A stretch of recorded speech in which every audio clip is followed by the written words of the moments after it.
Assalamualaikum. Hey guys, hope you are doing fine, doing well, doing fit. Let's today we are back with the new lecture of the future simple tense. As you know that past simple tense series ended in the previous lecture, and today we are once again back with the same new lecture, which is about the series of the future tense. And today we will discuss what is future simple tense. आज हम जो है future की पहली branch पढ़ने जा रहे हैं आसान अल्फाज में, आसान अंडरस्टैंडिंग में. Hope you will enjoy this lecture. Let's continue it. What is future simple tense? Answer a tense which shows that some action will take place in coming time. ऐसा टेंस जो बताए कि कोई काम जो है आने वाले वक्त में होने वाला है, इसको हम कहते हैं फ्यूचर सिंपल टेंस. उसके बाद एग्जाम्पल है.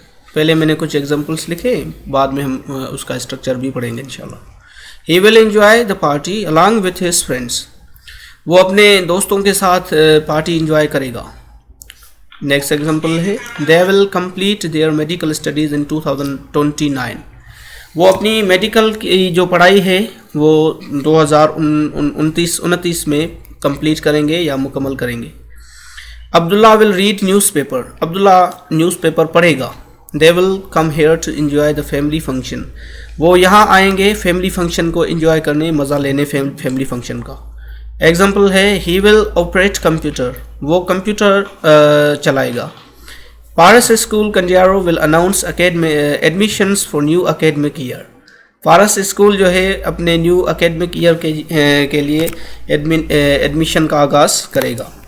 Example, last example is we shall study English at Indus EDU learning platform.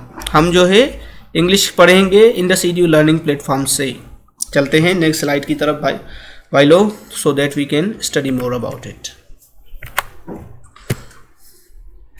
Structure of the assertive sentence, यानी कि बयानिया जुमला जो है उसका स्ट्रक्चर पढ़ने जा रहे हैं. सब्जेक्ट जो कि है subject plus helping verb. Helping verb will और शैल होता है. उसकी जो डिटेल है वो अगली हमारी जो स्लाइड है उसमें बताएंगे. Plus main verb first form plus object और फ्रेज, यानी कि ऑब्जेक्ट भी आ सकता है और उसके बाद फ्रेज भी आ सकता है. या कभी कभी ऐसा भी होता है कि सेंटेंस में ऑब्जेक्ट नहीं होता तो वहाँ पे फ्रेज इस्तेमाल होता है. वो क्यों होता है? क्योंकि हमारे पास वर्ब की दो फॉर्म होती हैं. एक इंट्रांजिटिव फॉर्म होती है और दूसरी ट्रांजिटिव फॉर्म.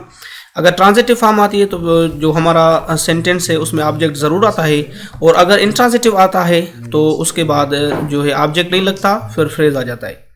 इसके बारे में हम डिटेल लेक्चर बनाएंगे इंशाल्लाह आगे चल के और आपको पढ़ाएंगे. ट्रांजिटिव और इंट्रांजिटिव वर्ब जो है उसका यूजेज भी हम वर्ब की जो सीरीज़ चलेगी ना पार्ट्स ऑफ स्पीच में उसमें पढ़ाएंगे इंशाल्लाह. एग्जाम्पल है he will attend all the lectures to complete his grammar course.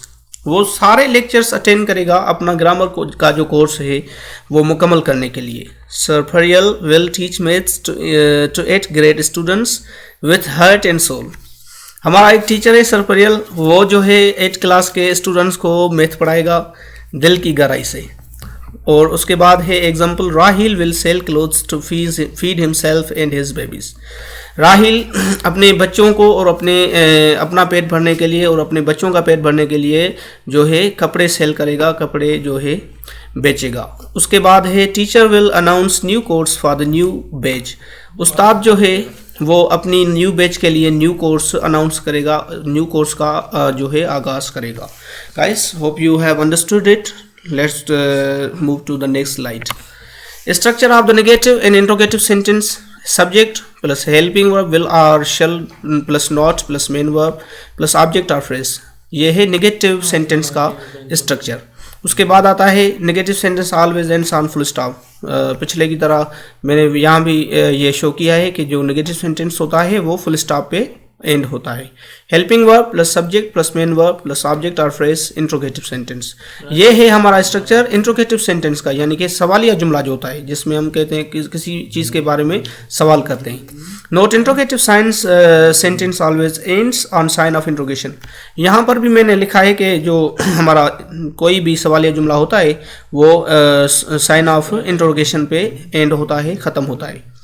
Note there are two helping verbs of this tense. जैसा कि मैंने पहले बताया था कि दो हेल्पिंग वर्ब हैं विल और शैल, वो हम पिछली स्लाइड में डिस्कस करेंगे, तो वक्त आ चुका और हम अभी डिस्कस कर रहे हैं will in shell.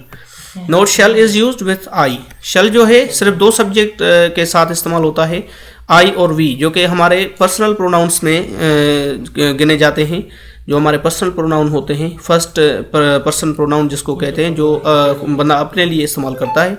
Where as, जबकि will is used with rest all subjects. Will जो है हमारा सारे सब्जेक्ट्स जो भी हैं, सिंगुलर हो, प्लूरल हो, यू हो, दे हो, सारे सब्जेक्ट्स के साथ हमारा विल इस्तेमाल होता है, एक्सेप्ट या सिवाय आई और वी के। Example, shall we enjoy learning from books. क्या हम इंजॉय करेंगे जब हम बुक्स पढ़ेंगे? तो क्या हम बुक्स की लर्निंग जो है उसमें से मज़ा लेंगे? ये है हमारा इंट्रोगेटिव सेंटेंस, जिसमें हम सवाल कर रहे हैं, हम अपने आप से सवाल पूछ रहे हैं कि क्या अगर जब हम बुक्स रीडिंग करेंगे, लर्निंग करेंगे बुक्स से, क्या हम इंजॉय करेंगे? Will she perform well in her annual exams. क्या वो अपने एनुअल एग्जाम्स में अच्छा परफॉर्म करेगी, अच्छा रिजल्ट लाएगी? ये भी एक इंट्रोगेटिव सेंटेंस है। Will he do engineering. क्या वो इंजीनियरिंग करेगा? ये भी एक इंट्रोगेटिव सेंटेंस है। I shall not support corruption. अब हम चलते हैं नेगेटिव सेंटेंस की तरफ, जो कि है I shall not support corruption. Even though dears my brother. मैं जो करप्शन के खिलाफ हूँ, तो मैं करप्शन को सपोर्ट नहीं करूँगा, भले चाहे मेरा भाई क्यों ना हो। मेरा भाई भी आ जाए तो मैं उसको करप्शन में मुलविस नहीं होने दूंगा, मैं उसको सपोर्ट नहीं करूँगा अगर वो करप्शन की तरफ जा रहा है तो। और दूसरा एग्जाम्पल है नेगेटिव का, Sindhi nation will not tolerate any illegal construction of canals on Indus River। जो सिंध के लोग हैं, सिंधी कौम है, वो किसी भी तौर पर कोई भी इलीगल कंस्ट्रक्शन जो है कैनाल्स की इंडस रिवर पर, उसको बर्दाश्त नहीं करेगी, टॉलरेट नहीं करेगी। सिंधी लोग जो है कोई भी कैनाल पसंद नहीं करते इंडस रिवर पे। ये भी एक सेंटेंस है नेगेटिव का, कि हम जो है नेगेशन जाहिर कर रहे हैं यहाँ कि हमें कोई भी कैनाल नहीं चाहिए on Indus river. Then last example is Aslam will not talk to him against his brother।